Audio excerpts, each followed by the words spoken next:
presentation today is entitled The Business Community's Role in Increasing Access to Justice. And that title is important, and you're going to see why that is important, because in Arkansas and every other place, access to justice is not the exclusive province or domain of lawyers. In fact, we have two people who chose not to have law degrees, but are actively involved in access to justice. So our title is really intended to cause us to think about different ways that we can be involved in access to justice. And the four panelists are friends, and they're also folks that are dedicated to what is really the core of access to justice, which is helping people. And they all have done this in different ways. So two of our panelists are lawyers, and you'll hear how they, as in-house lawyers, have fostered access to justice, and then how they have led their corporations into various initiatives that have made a real difference. And those two are, to my right, your left, Christy Kane, who is with Entergy. And Christy's also, real quick, because I said, we want energy in this presentation. And she said, that's our name. Kind of. That's what we do. You probably get checks that say Energy instead of Entergy. but Entergy Corporation is who Christy works for, and she is their first pro bono counsel starting in 2018, but brought Louisiana Appleseed directorship experience with her, and before that was with Adams and Reese, and was a class action and commercial litigator successfully. So, and she lives in New Orleans. She has an undergraduate degree from Loyola and a law degree from George Washington University. She also serves on the Louisiana Supreme Court's Access to Justice Commission, and is a fellow of the Louisiana Institute of Politics and Louisiana Bar Foundation. The other lawyer on our panel is Lori Chumbley from Walmart, and she is the senior counsel for Walmart on your employment legal team, and she also serves as the secretary to the Walmart Foundation, I believe. So, at any rate, her work now is in the employment area, and she oversees employment litigation for Walmart. But before that, she helped to establish Walmart's diversity and inclusion programs and the medical legal partnership at Arkansas Children's Hospital. And those who hang around for the ABA part of the meeting later are going to go tour that Children's Hospital MLP this afternoon. But Lori is a graduate of Drake University Law School. She's brought her son with her today, which is we welcome. It helps the age go down a little bit in this room. And she served as a law clerk for Justice Donald Corbin on the Arkansas Supreme Court. And she is currently the chair of the board for Legal Aid of Arkansas, and is a former member of the Arkansas Access to Justice Foundation Board. And then we have two persons who chose not to get law degrees, as I mentioned, and they are Rod Nagel to my right and Karama Neal to my left. We are very fortunate that they have each, in succession, led our Access to Justice Commission as the chairs. And I don't know how that stacks up, Jim, with other Access to Justice Commissions, but to have two non-lawyers chair and do excellent work. I mean, excellent work. We need to listen carefully to them as we look at these questions that we're going to answer today, because without being, I guess, burdened by the law and by the preparation to be a lawyer, they have different perspectives on access to justice.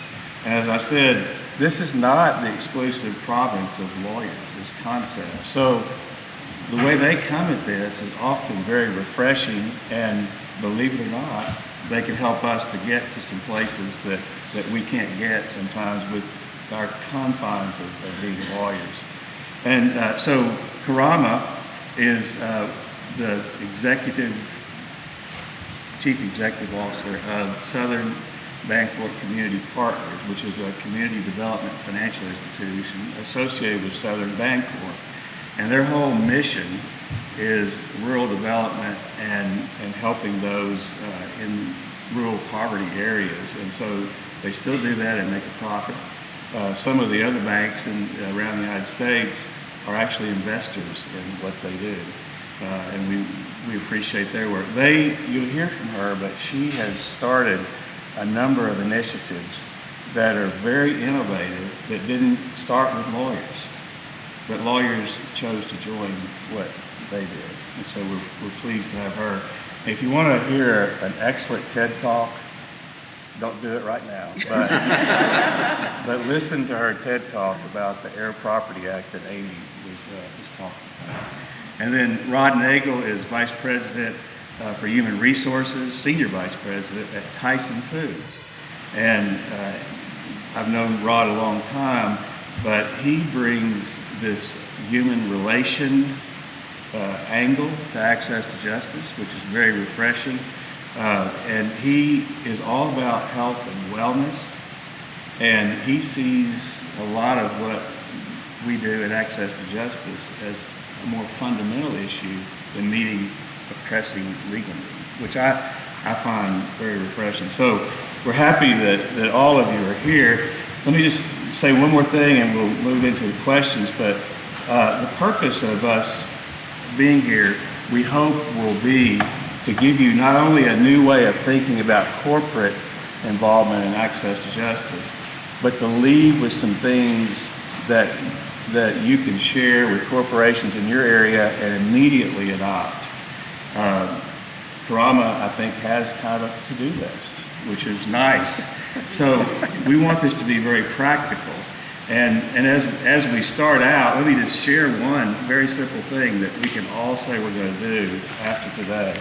And that is, Karama and her bank paid for important legal document envelopes that when we do advanced directives, we can put them in and they can take them home, and it's got her name on it. Not hers, but her bank's name, the bank's name on it. But if there's a corporation that says, I can't do this, they can do this. And this is very practical help.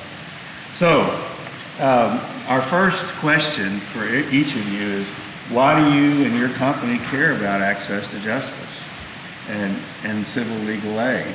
And Christy, I'm going to start with you and Sure. just take a moment or two to tell us about that. Okay, perfect. So hello, and thank you, Bill, and the rest of the panel. So I'm Christy Kane. I am pro bono counsel at Entergy. We are a utility company based here in the South. We provide energy to millions of customers in Louisiana, Mississippi, Arkansas, and a part of Texas. We have attorneys in all 4 of those states, including we have attorneys also in DC, regulatory attorneys. We have about 80 lawyers in our legal department, including some who are here today and watching on the live web feed, so we're appreciative of their support, and about 80 staff members as well. So we have a relatively large law department for a utility company of our size, but I think that's a reflection of I think the creation of my position is a reflection of the desire of the company to really put those 160 folks to work in the community. And so we care about access to justice as a company because it's the right thing to do and it's the smart thing to do. Long before BlackRock letters and the Business Roundtable came out with discussions about sustainability and stakeholders, our company, Entergy, was really focused on providing value, and now we say sustainable value, to all 4 of our stakeholders, which are our customers, our employees, our community, and our owners. And so everything we do all day, every day, including my job as pro bono counsel in finding quality pro bono work for our attorneys, something that will inspire them, something that will get them out in the community and really see the value that they can bring, that we can bring as a company. So I'm just so pleased to be part of this effort. As Bill indicated, it's a position that was created in 2018. We were the first company in the country at that point, the only one to have somebody in my role. The very next month, Microsoft promoted from within, and so there are 2 of us. It's me and it's Beth at Microsoft. And so we hopefully feel like we are both as individuals and as professionals and as companies, really paving the way to inspire more corporations to invest in pro bono like we have. Rod? Very good, Bill. Thank you for inviting me, and I want to thank all you for participating as well. Bill said I'm with Tyson Foods. My background is in the human resource area, as Bill mentioned, and some of the things that were discussed in the first panel really resonated with me because we have about 120 locations domestically, plants domestically, and most of them are in rural areas. And with those rural areas, we run into the same things that were discussed on the panel. So for us, access to justice is more than just being a part of the community. It's really about being looking at our team members a bit differently. That's what we call our employees, our team members. I think we've done a particularly good job of looking internally within our four walls for a long time and how we can recruit and retain and develop people. But I think the renaissance for us, or the awakening for us, is that there's things outside our four walls that are having a great impact on our team members' ability to come to work, to stay at work, to be present at work, that are impacting us and our communities a lot. And I think that intersection, or I think we think that intersection is very important. And it also has an impact on our team members' health. So there's some very logical reasons for us to be a part of this as well, along with our community service component. So I really like the intersection of access to justice and the business community. Thank you. Rod has folks that are not lawyers that have participated also, like going and being support folks at a veterans event or things like that, that are vital to the success of those events. So Karama, why do you and your company care about that? Sure. So thank you so much for the kind introduction. As you mentioned, Southern is a CDFI, we're a Community Development Financial Institution. As that, we were founded about 30 years ago with a very clear mission around promoting economic mobility for underserved people and places. That has been in Arkansas and in Mississippi. And so when we do that, and I'll share a little bit more as we talk through some of our work, we have a nonprofit loan fund, which I run. We also have a bank and a bank holding company. All three of those entities share that mission and share that geographic space in which we work. We do a number of, in addition to all the sorts of things that a bank would typically do, we also have a public policy shop that works around savings policy at the state level in both states. We have a number of financial development services that we offer, and one of those financial development services is a volunteer income tax assistance program. It's called VITA. It's a program approved by the IRS, and so we operate about over 20 locations in Arkansas and Mississippi. Tax season has just started, so our folks are busy. Our team members are volunteers who prepare taxes for folks in those areas. And we do it because, as an organization that's promoted to economic mobility, we want to help people get access to their tax refund. We want them to get access to all the credits that they deserve. 80% of Americans get a tax refund. For many of them, that's the largest check they get all year. So it's the perfect time to save. It's the perfect time to put something back. It's the perfect time to build a nest egg for some opportunity later on, so they can be prepared for those things. We care about that because those are the kinds of things that promote economic mobility. When people have liquid savings, when people have savings set back for long term, that promotes economic mobility. What we also recognize is that we want people to not just be economically mobile for themselves, we want them to be able to maintain those assets, and we want them to be able to, as they can, transfer those assets to future generations of their family. So we've been very pleased for the last, 5 years or so, to work with people in the access to justice community in Arkansas, and to some extent in Mississippi as well, to have Wills clinics in our Saturday tax preparation events. So we do those throughout the month of February. I'll be in Indianola, Mississippi tomorrow, and in Helena and Eudora and El Dorado and other Saturdays in February. And we'll be doing taxes those days, all on Saturdays, so folks can come out at their leisure and do that. And we'll have Wills clinics there at some of those locations as well, so that people can maintain their assets and transfer them to their families. So I know this is not necessarily an advertisement, but if you're an Arkansas lawyer, we will sign you up for the next few weeks.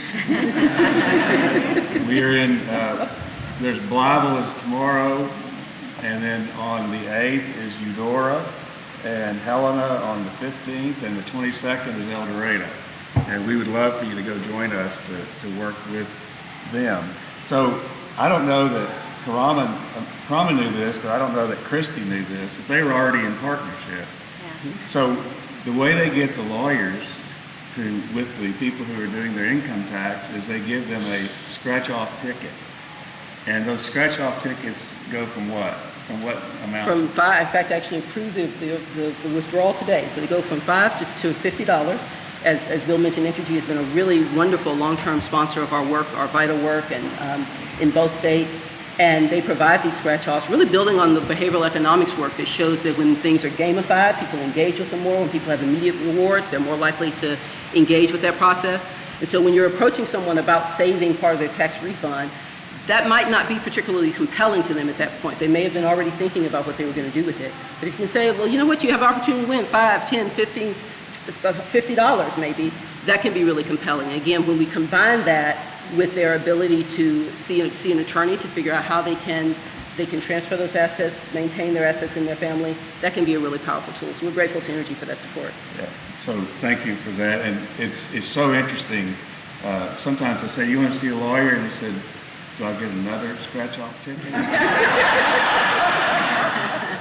So if you're a corporation and you're watching this, or you're someone here listening, I mean, in addition to maybe providing these important paper document or envelopes, you could also be in your state provider of scratch-off tickets. It's very easy and practical to do, and it works well. So Lori, we want to hear from you. Your company, and you particularly, are probably the most experienced in this whole area. You all took an early lead at Walmart and have won awards for this. So tell us why you all are involved in Access to Justice. Well, thank you, Bill. Thank you all for coming, for having us. It's funny that you said that you think we were sort of early on. We kind of felt like we were late to the game. And when our previous general counsel, head of global governance, Jeff Gearhart, back in like 2009, I think we started to try to look for a way that our attorneys could participate in a pro bono program that would really have a significant amount of impact. Wanted to develop a signature program that everybody could do together, that instead of having just one-offs with everybody's sort of favorite charitable projects, just do something that maybe we could increase the impact. And we looked at a number of different things. I think we landed on a medical legal partnership for a couple of reasons. Our company has, kind of like what Rod was saying, like Tyson, Walmart is to the greatest extent in rural areas of the country. Our 5,000 plus locations just in the U.S. tend to be mostly in rural areas. But we were looking for something that maybe could support what the company does. I don't know if you guys know, but for 20 some odd years, I think Walmart has been one of the leading fundraisers, if not the leading fundraiser for Children's Miracle Hospitals Network. And so thinking about how to sort of piggyback on what the company was doing and what our Walmart Foundation was doing, we sort of started looking towards something that would help kids and children in need. How we got on medical legal partnership, frankly, was due to Lee Richardson and his great work with legal aid. At the time that I was looking and been brought over to be the pro bono attorney, I was also supporting the Walmart Foundation. And part of what I would do from a legal perspective would be to review some of their grants. And one of the grants that I actually reviewed was one that Legal Aid had put in for a medical legal partnership over in the Mississippi River Delta area. And that really intrigued us for a couple of reasons.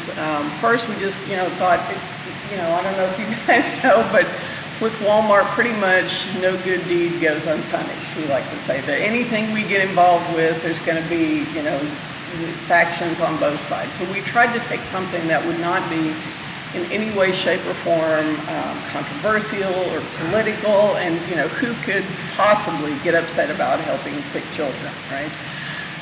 So we like that. We also like the fact that by partnering with the medical community and by partnering with great professionals from Arkansas Children's Hospital, that when we were helping them to alleviate a legal issue, we were also helping them alleviate a medical issue. We also were very impressed by the fact that I want to say probably around 65% of all patients that go to Arkansas Children's Hospital receive Medicaid.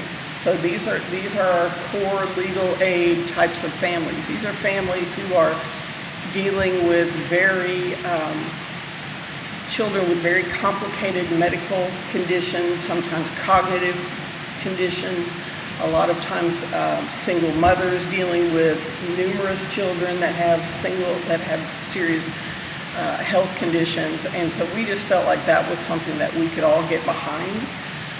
For our part, we primarily focus on helping provide the families with Medicaid benefits and services.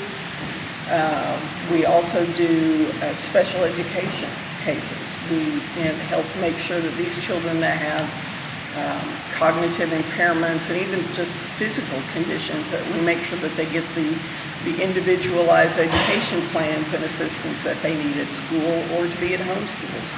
And then the last area we work on right now is providing adult guardianships. So when these children who have, critical needs and cognitive impairments, when they turn 18 in Arkansas, their parents can no longer make any sort of decisions on their behalf. And so we go forward and help provide adult guardianships for these children. I will say, we're depending on where Exxon is at the time, but we're normally the world's #1 or #2 biggest corporation. But we have a fairly small in-house legal department. We only have about 150 attorneys. But like Rod was saying, we've found ways to get our non-attorneys involved as well. We've had them answering our legal aid helpline. We've had them participate in some of the events that we do, wills, clinics. We try to do at least one of those a year at Children's Hospital. They also provide legal research for our folks. They will provide paralegal support on all the cases that we take that we have to go through the court system. It's been a really great program. I've had a number of attorneys say, I really wouldn't have stayed with Walmart but for this program, that they really have appreciated being able to get involved. For, frustrated litigators that, at the corporate level, you don't get to go into court very often. But you can in our cases, and we'll get you in there, and that seems to be attractive. But it's been just a tremendous experience. And I will say that from when we kicked our program off in June of 2011, when I attended the first Equal Justice Conference back in May of 2011, it was surprising to me how the tenor was very anti-business. It was very anti-corporation. It was a lot of the speakers that kind of had there was no love lost for corporations in the audience. But I will say from those, in that ensuing 9 years, it's amazing how once the legal services community and the equal justice community, access to justice communities kind of came to realize that corporations could really be helpful and could provide great support. It's totally a different atmosphere now, and I think that's a good thing for the business side. It's a good thing for the legal services side. I've been reminded from the back that we need to keep our voices up. Oh. Okay? So let's keep our voices up. We want to make sure that here in the audience they can hear us and on the live stream. But one of the unstated things about all four of these people just is Aiken Gump did not really know where Little Rock was until Walmart said, would you like to join us in a medical legal partnership? And I'm overstating that a bit, but Aiken Gump knows where Little Rock is now, Yes. don't they? Yes, they would know that. So another practical thing that a corporation can do is to say, we and our people are interested in access to justice in this particular area. Maybe it's domestic violence or whatever. Would you, as our attorney, like to join us in that endeavor? And I guarantee you will get at least consideration, if not full buy-in for that. So, again, little subtle ways maybe to work through some of those things. And you all are now interested in domestic violence and are moving into Yes. that area, is that right? Yes, our new head of global governance, who joined us a couple of years ago from the Department of Justice, Rachel Brand, one of her passions is helping victims and survivors of domestic violence. So this is something that frankly, Legal Aid, we just moved our headquarters from the main office from Jonesboro to Rogers. and it's in the same center as our Northwest Arkansas Women's Shelter. And so I think that's kind of helped us step up our presence there as well. But no, it's a great thing too. So, fourth practical item, matching your passion of your corporation, maybe it's your customers, but matching your passion with a need in the community and trying to fit access to justice within that. Leadership over domestic violence is resulting in a new initiative. So, Christy, why is your access to justice work for Entergy and your lawyers, why is it good for Entergy's business? Well, we are a natural monopoly. We provide electricity to our customers, and I think that long ago maybe it started as an idea that because we provide a service to the community and they pay for it, that we want to invest in that same community. And I think it kind of grew from that to this corporate culture of just giving back. And honestly, my law firm where I first was very much, Adams and Reese, was very much about community service. And that probably led me to help start a nonprofit in Louisiana Appleseed. But never have I been to a place more community-driven than Entergy, even in all my work with the nonprofit community and with the business community. And it really is, it starts with our leadership. And I would say, if you are companies out there listening or companies that you all know in the community, kind of identifying leadership within the company that really has a passion for pro bono or a passion for community. It starts for us at the top with Leo Denault, our CEO. Our general counsel, Marcus Brown, is who really started to drive this program forward in 2012. And I think it was just out of the realization that we really do, for a company our size, we do have a larger staff of the 80 lawyers and 80 staffers that I was talking about, and putting those skills that they use to help a Fortune 500 company every day to help low income. I mean, where we provide electricity, honestly, is some of the poorest places in the country. And we are one of only 2 Fortune 500 companies in Louisiana that's headquartered in Louisiana. We're one of only 6 in our service area. So for us, it's that we feel a very pleasant obligation to get out in that community and help. I mean, we can do this, and that's kind of what I try to tell our lawyers. And not only can we do it, we can find that passion. There's so much need, and we have what we call kind of a self-select program. We do require 10 hours of community service. It could be pro bono or other community service, but there is a department requirement of 10 hours for every employee. And so what we want to try to get them to do is go beyond that, but maybe use those hours as a way to inspire them, to interact with the community, to really, like Lori said, feel a part of the same customer base and the community that we serve. And so that's one of my great delights, is getting to know each one of our attorneys and staffers and trying to figure out, and thankfully, I mean, some staffs are, your department's much bigger than mine, Lori, but getting to know them and trying to figure out what makes them tick, and kind of even asking them sometimes, what's that spark? Why'd you decide to become a lawyer in the first place? And then trying to figure out how we can put that to use in the community. And that skills-based volunteerism is becoming more and more about that dialogue within the corporate world. Skills-based volunteerism is really kind of where it's at. Community service in general is much needed.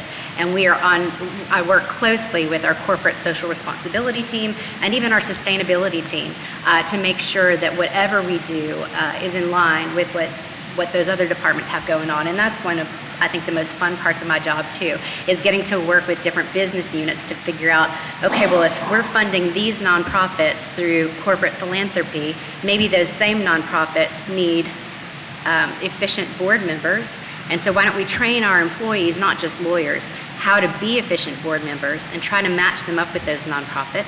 And then, hey, why don't we give, and this was our signature program we launched last year, why don't we give those same nonprofits legal advice? Some of them need help with governance, with bylaws, with human resources issues, and we can do that. We can do that. And we also want to work in not just the realms we know, because we know that sometimes in pro bono work we're asked to stretch our mind muscles a little bit and maybe learn a new area of the law. But that's something I emphasize as well to our attorneys. You've done this before, when you were at your firm and you got a big truck case and you didn't know anything about 18-wheelers, you dove and figured it out, right? So we can do that here. So hopefully just kind of using that inspiration to help them realize that not only is it a good thing to do in the community for the company, but it's really going to feel good for them. Now, Rod's already alluded to this, but I think absenteeism could be a problem for the HR guy, right? Right? Yeah. So is access to justice important to you to help keep your people at work? Yeah, I think there's a few things, Bill. Obviously, not only just absenteeism, it's presenteeism as well. When they're there, are they thinking about what the job that they're doing, right? And is what's happening outside of work going to impact their ability to stay with us? So all those things are important with us. Kind of and I think they're important with every employer. Some of the things that for us, and I heard it on the panel before, is about trust. And we believe that building trust with our team members is very important to this whole process as well. So when we're looking at our team members, we're trying to use our trusted resources, mostly in our plants that are in rural areas. And we're generally the largest employer in this rural area as well. So we're using our plants, and we've got also a historically immigrant population working in our plants. So we're trying to build trust with our team members, among other things. So we're doing this through interpreters, certified interpreters, speaking to them in their languages. We're also doing it with community liaisons that are working within the communities to work with the agencies around various different things to include access to justice. Diversity trainers. We also have a little over 100 chaplains. So we're trying to look at the spiritual side of the whole person as well, along with the traditional human resources, safety, medical management folks. But what we find is when those folks build a trusting relationship, we can, if they need assistance, they will come and they will trust us to help them get the right thing done. One of the things that we're doing that we're proud of is called Upward Academy. And Upward Academy is Tyson's Upward Academy, and it's really an on-site educational program about reducing the impact of social challenges to our workforce, right? A lot of them are our frontline workforce, but they're all over. And a part of that is how we look at the social challenges that we have in those communities. And when we're looking at those challenges, we want the experts to do that. And the experts are people like you sitting in this room. So it's not all about legal aid. It's not all about access to justice, but that definitely is a component around housing, around protective orders, around other things that they come into contact with, immigration, those types of things. So what we want to do, and where I see a connection or an intersection, is working with those organizations and us to help provide those services to our team members. And I think that's where business can really, at least our business, I think, can really connect in a more meaningful way than we might be doing today. Thank you. So, Karama, you are directed at the community development financial organization, but how does the access to justice work that you all have been involved in just benefit that community?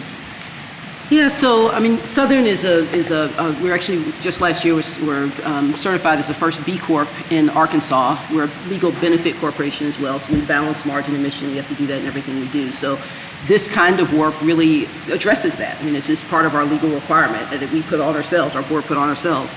And so that's really important for us. When we think about the larger community, I mean, we again, that's why we were founded, is to benefit the larger community. That's our purpose. So when we think about particularly access to justice work, we see a lot of these kinds of benefits. We see, for example, we've had examples. A few years ago, we had some attorneys work with us in Mississippi, and they were able to do some expungement work. And this one woman got 8 misdemeanors expunged, which changed her life. She was able to go work in a way that she was not able to go get a job before because she had those misdemeanors expunged from her record. That's meaningful, and again, just like many of my colleagues on the panel, our offices, our branches, our work is primarily in rural areas in these two states, overlapping very much with a lot of the places where my colleagues are. And that's meaningful when you can go and you can get a job that pays more than what you were getting for before, because now you don't have those records holding you back. When we think about business development in these communities, frankly. We're not steering, we don't make anybody open an account with us, but certainly if people feel good about the work that we're doing and they understand that this work is open to anyone, they may want to choose to do business with us, and that's certainly fine, we welcome that. So I think there are a number of kinds of ways that this is beneficial to us. So even internally, we don't have a huge legal team. We do have the CEO of our bank holding company, the CEO of our bank are both attorneys. There are some other attorneys in our organization as well. They appreciate, even though they don't practice law, I guess, on a daily basis, they appreciate the opportunities to go and to work with folks like Bill and some other folks who are in this room who volunteer their services during our tax time. So that's professionally rewarding for them as well. So just a number of ways this has been really helpful. So the CEO of the bank and the holding company are both attorneys, as she said. They come to Helena the last few years. They go through the CLE just like everybody else, and they sit there with people in the community, and the people in the community can see them doing a will or whatever for them. And that impact is big, isn't it? To see those people that are the heads of the company actually doing that. They get a lot out of it too, don't they? They do very much. So last year in Helena, in 4 hours, 93 documents were created, advanced directives, which we hope eliminated 93 problems at least, and that's the impact in the community too of that. So I'm getting the signal that we're kind of close on time here, so I need to allow each of you to kind of give us some parting thoughts about the business's role, in access to justice. Lori, I'll start with you. Well, so I think business can play a couple of different roles. One, we can contribute financially. We can support our local legal aid. We can support, the other partners that we work with to achieve, to stand up a pro bono program. It's way beyond even just Walmart and Aiken Gump, but it's Legal Aid of Arkansas. He has come and done countless training sessions with us to help us sort of get up to speed. I think as Christy was alluding to, that Medicaid benefits and services and special education and adult guardianships are not things that Walmart lawyers normally do in their day job. So we lean on a lot of folks to help. And so part of us leaning on them is to also make sure that we are contributing financially to their support, but also just getting involved. And I do think there is a level of reward. It's a great thing to get a great result for Walmart, and you get a lot of attaboys, and you can meet with the higher-ups, and they'll be very thankful for what you did, but it's not the same as helping a child in need get the special sit-to-stand wheelchair that they need to be able to, stay in school, to be able to access the things that they can. It's just a totally different feeling on that level. So my parting shot would be to, know what your corporation does, know who your corporation is, try to partner alongside of your business folks, and just, dive in. Just dive in. Don't worry about don't having the expertise.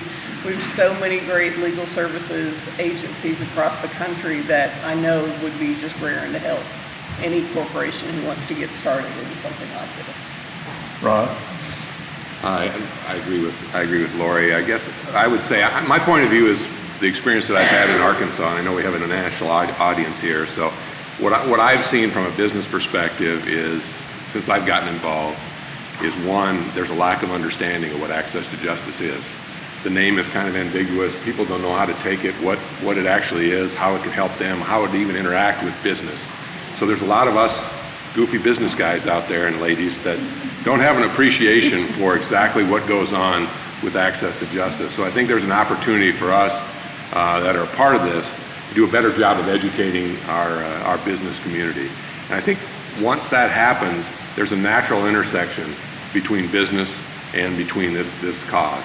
And business, there is definitely, in my view, I've been in business community for 30-some years, there's definitely an awakening to what the total person, okay? It's not just what you do when you're at work, it's who you are and what you bring to work with you.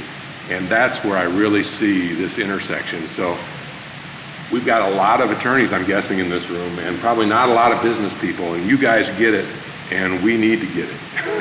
So I think you can really help in that area with us, because I think we will want to participate, and we will want to help. Christy, we'd love to hear from you. I agree with what you just said, and also just kind of bring it back to what Lori said as well. I think it does take the legal folks in a company to partner up with the business folks, because I think that's when we can really get a lot done and make sure that we move with efficiency and also just very intentionally to help community need. And I just think about a story, a very brief story, but one of our employees went to a somewhat rural area to help with a Wheels for Heroes event. It was Wheels for First Responders and their families. And she walked in and was paired up randomly with an individual. Well, that individual happened to be an employee of Entergy, of ours. And so, and her husband is a police officer whose life is, on the line every day to serve that community. And so it was just this wonderful moment of kind of all of the stakeholders benefiting at that one table, in the sense that everyone just felt really, from what I understand from Kathy, our attorney, just felt really fortunate to be there, and just the peace of mind that our employee now has going forward, that when her husband's out there every day, at least there are fewer problems that they would have to address should something, God forbid, happen to him. So just kind of, again, going back to the business purpose and kind of making sure that your pro bono intentions are aligned with that, but then also kind of that personal feeling and that good feeling that not just attorneys, but that your employees as companies, your employees can feel, whether it's community service or pro bono as a component of community service, just getting out there and participating is just, it's rewarding, it's fulfilling. So we're going to give you the privilege of closing. Okay. Well, I'll close with just a couple of, I guess, 3 real quick thoughts. One, I think, is we think about how to sort of grow these efforts, right? We're here not just to talk about ourselves, but hopefully to inspire others. I think it's important to look for unusual partners. I don't know that we would have necessarily assumed that we would be doing this work. It came about, but I think it was because we had some unusual partners at the table, and some of that's just based on relationships and such, but look for unusual partners on how you can get this work done. I think another thing, and all these things are things we're doing ourselves as well, once you get sort of used to doing one thing, be willing to expand and see what else you can do next. I appreciate the story from Walmart about sort of moving from one area and including other areas, and we try to do that as well. Sometimes that might be scope, sometimes that might be geography, but think about how you can continue to grow that based on what you've learned. And the last thing I'll say is, again, something that we try to do as well, is share your experiences with others so that you can inspire them, so they can learn from what it is you're doing. We recently wrote up some of the work we've been doing at Tax Time Savings and highlighted the work that we've shared today, and that has just been really, really well received, because I think people were excited to think about, oh, maybe we could do this as well. So I think being able to share that work in a kind of formal sense, so people can see it, they can learn from it, they can be inspired from it, can really help move a lot of this work forward. So thank you all. How can the audience access that? Because it's a really good piece of work. southernpartners.org/taxtimesavings. Well, we hope all of your stock prices went up today. And we sincerely thank you for coming and participating. Thank you.